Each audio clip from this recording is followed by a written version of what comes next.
Happy Tuesday, friends. Well, friends, part of your success in life is learning to say no to the things that you're not supposed to do so that you can make room in your life to say yes to the things that you and you alone are specifically called to do. Friends, we need to learn to say no.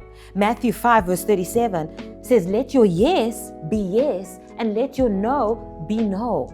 You know, when I first came across that scripture, it radically set me free. In fact, it set me free from people pleasing. Because one thing that I realized from this passage of scripture is not only should we be saying yes to some things in our lives, but we should also absolutely leave room in our lives to be saying no to some things too.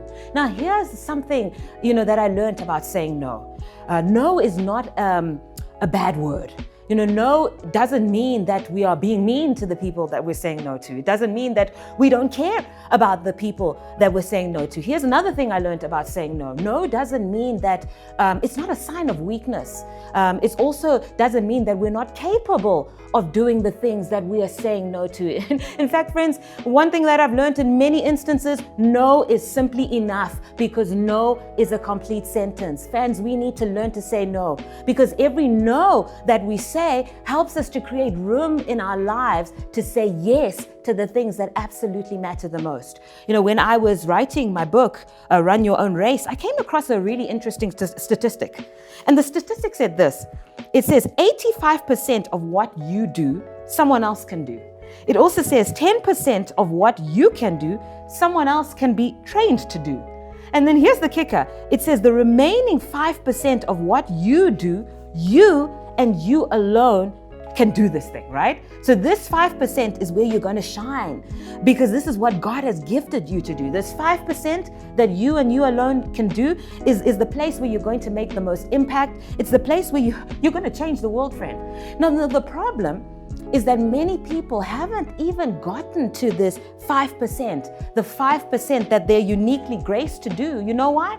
Because they haven't learned how to say no. They haven't learned how to say no to, the 85% that someone else can do, the 10% that they can train someone else to do. Whenever I teach on the power of saying no, I'm always reminded of our early days of Designer Life. Now, for those that don't know, Designer Life is Faithful Church's annual event for women that happens every September. Now, when we started Designer Life, friends, I used to do everything. I used to do the vision casting. I used to do the strategy.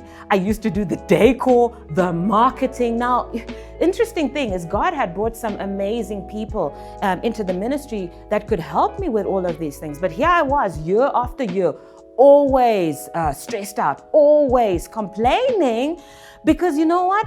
I was too afraid to say no. I couldn't say no to doing the things that I wasn't supposed to do. Thank God I learned the principles that I'm sharing with you today. And I learned to let go. Friends, I learned to say no. And as I learned to say no, let me tell you what happened. I began to say yes to the things that I was uniquely graced to do. I began to say yes to vision casting, to strategy, to training others so that, the conference could grow. And the most amazing thing is when I learned to say yes, it gave other people permission to shine in their gifts. It gave other people permission to do the things that God had uniquely qualified them to do. And so, friends, I just want to encourage you today, learn to say no. It's absolutely okay to say no, right? Not only for you to grow, but so that others can shine. Friends, you can do it. Always cheering for you. Bye-bye.